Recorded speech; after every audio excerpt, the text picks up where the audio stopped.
네, 앞서 리포트에서 보셨듯이 코로나19 재유행 조짐 속에 정부가 모레 실내 마스크 착용 의무 해제 기준 등 코로나19 대응 방향을 논의하는 토론회를 열기로 했습니다. 코로나19 확산세가 마스크 해제도 영향을 줄 것으로 현재 예상이 되고 있는데요. 관련 내용 한성호 동아대병원 가정의학과 교수와 함께 자세히 짚어보겠습니다. 네, 교수님 어서 오십시오. 예, 안녕하세요. 반갑습니다. 교수님 모실 때마다 저희가 좋은 얘기를 하는 게 아니라서. 그렇죠. 예. 그렇죠. 최근에 실내 마스크 벗는 시점을 정부가 내년 1월로 일단은 얘기를 하긴 했어요. 구체적인 날짜가 나온 건 아니지만. 그런데 확산세는 또 커지고 있습니다. 마스크 실내 착용하는 거 해제하는 거 어떻게 보십니까? 질병청은 모레 15일 실내 마스크 착용 의무 해지 시기와 그리고 적용 범위에 대해서 기준을 마련하기 위해서 전문가 공개 토론회를 개최할 예정입니다. 예. 특히 또 26일은 국가감염병 위기대응 자문위원회에서 의견을 수렴하고 난 뒤에 연내에는 관련 로드맵을 발표할 예정입니다. 1월은 그런데 아무래도 시기상조라고 저는 생각을 하고요. 1분기 내, 다시 말해서 3월 이내에는 요양병원이나 병원 같은 특수시설을 제외하고 의무 해제가 가능할 것이라 예측하고 있습니다. 그러니까 일괄적으로 다 해제라는 것이 아니고 이것도 어떤 상황이냐 또 누구냐에 따라서 차등을 둘 수 있다는 말씀이시네요.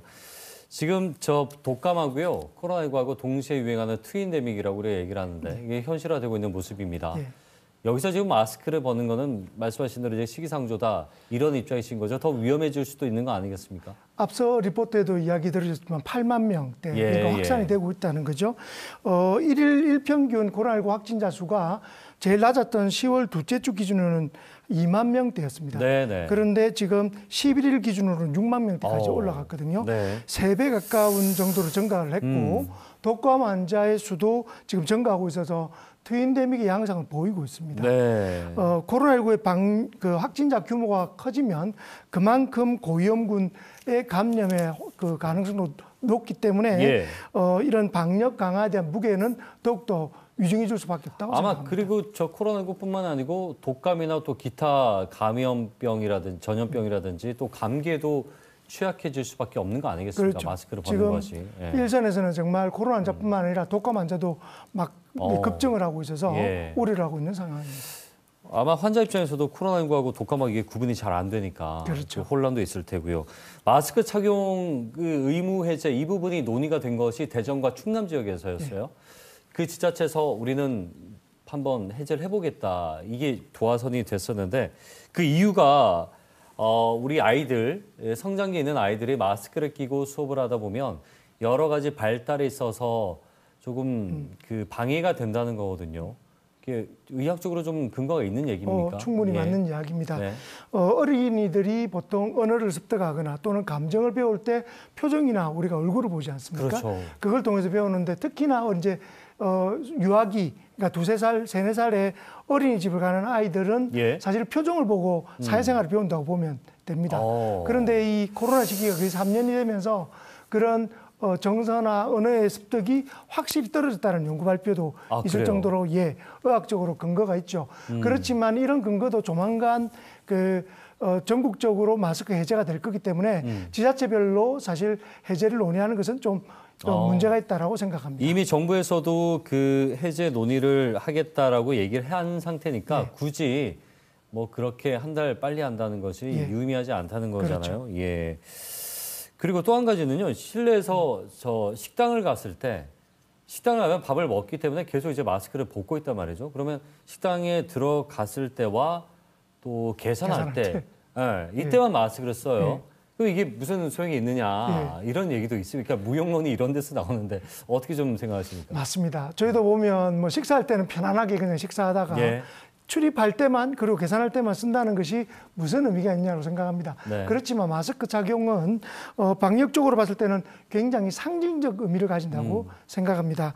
마스크 착용마저도 만약에 해제하게 된다면 이 방역에 대한 어떤 경각심은 굉장히 떨어졌기 자명하기 때문에 지금과 같이 확산의 추세가 강할 때는 조금 이런 부분들은 조금 더 필요하지 않을까라는 생각을 하게 됩니다. 그렇군요. 그렇다고 해서 상징적인 모습으로 봐야지 식당에서 소용없으니까 다 벗고 있으세요라고 할 수도 없다는 말씀이시잖아요.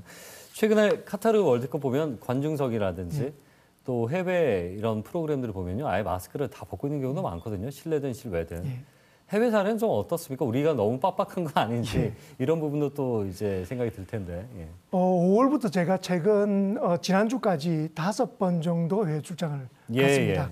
놀라웠던 게 뭐냐면 나라별 차이는 있지만 실내외에서 마스크를 착용하는 나라가 거의 없다는 겁니다. 실제로 OECD 38개 국가 중에서 실내 마스크 착용에 제한이 없는 국가가 16개 국가고요. 15국가는 의료기관이나 대중교통 등 특수한 상황에서만 착용 의무를 가지고 있고 우리나라만 실내 장소 전체로 마스크 착용을 의무화하고 있습니다.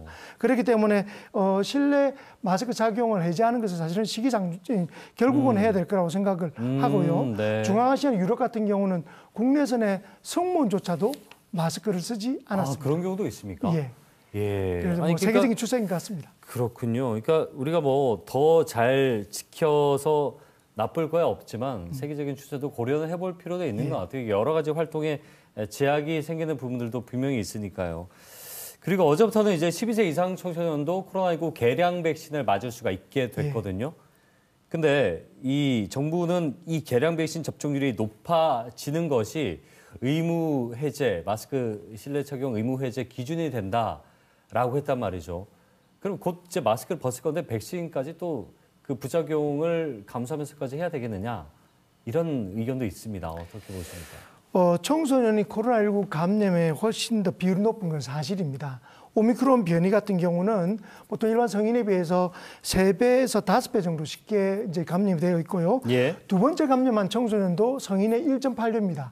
그만큼 이제 학교라는 집단 생활과 활동력이 높다라는 반증이라고 많이 모여 있고. 그렇죠. 그렇기 때문에 쉽게 감염될 수 있다라고 보는 거죠. 그렇지만 전체 이제 청소년을 대상으로 정말 백신이 필요한가에 대한 득실의 논란은 계속되고 있습니다. 그렇죠, 그렇지만 국내 청소년 코로나19 감염자 중에 사망한 18명 중에 14명이 고위험군이 해당됐거든요. 그래서 면역이 저하됐거나 또는 만성폐질환, 소아 당뇨 같은 기저질환이 있는 소아의 경우에는 이런 접종을 적극적으로 권고를 하고 있습니다. 그렇군요. 그러니까 청소년이라고 해서 뭐 사망에 이르지 않는다는 게 아니기 때문에 혹시나 모르기 때문에 이 부분을 좀 알아둬야 되겠고 아까 말씀하신 대로 그 3배에서 5배 감염 위험이 높고 재감염률이 1.8배 높다는 부분을 우리 부모님들이 한번 생각을 해보셔야 될 것 같네요. 자, 정부가 이제 내일 모레죠. 토론회를 통해서 이제 전체적인 방향을 결정한다고 했는데 뭐 마스크뿐만이 아니고요. 이게 방역에 있어서 전체적으로 어떤 방향으로 좀 가야 된다고 보시는지요? 앞서 말한 것처럼 지금 확진자의 수가 10월 둘째 주에 비해서 3배 이상 증가가 되었지만 치명률은 0.11%를 계속 유지하고 있습니다. 이 말이 무슨 말이냐면 결국 감염에 따른 일반 성인의 위중증 위험성은 그래 높아지지 않았다라는 점이고 그래서 요양병과 같은 일부 시설이나 또는 대중교통 이용을 제외하고는 실내 마스크 의무 착용을 해제할 쪽으로 갈 확률은 굉장히 높아졌습니다. 그렇지만 확진자나 위중증 그리고 사망자의 발생 추세 그리고 방역 대응 역량 등을 고려하지 않고 만약에 해제했을 때는 더욱더 큰 혼란에 빠질 가능성이 높기 때문에 충분한 정확한 지표와 기준을 가지고 이런 원칙을 정하는 것이 중요할 것 같습니다. 교수님 말씀하신 대로 확진자뿐만 아니고요. 우리가 계속 주목을 해야 될 부분이 위중증 환자와 사망자인데 이거 계속 나오고 있거든요. 마지막까지 우리 국민들 여태까지 잘 버텼지만 경각심을 좀 가졌으면 좋겠어요. 교수님 다음번에 다른 걸로 모셨으면 좋겠습니다. 좋은 일로 왔으면 좋겠습니다. 고맙습니다. 감사합니다. 동아대병원 가정의학과 한성호 교수와 함께 얘기 나눠봤습니다.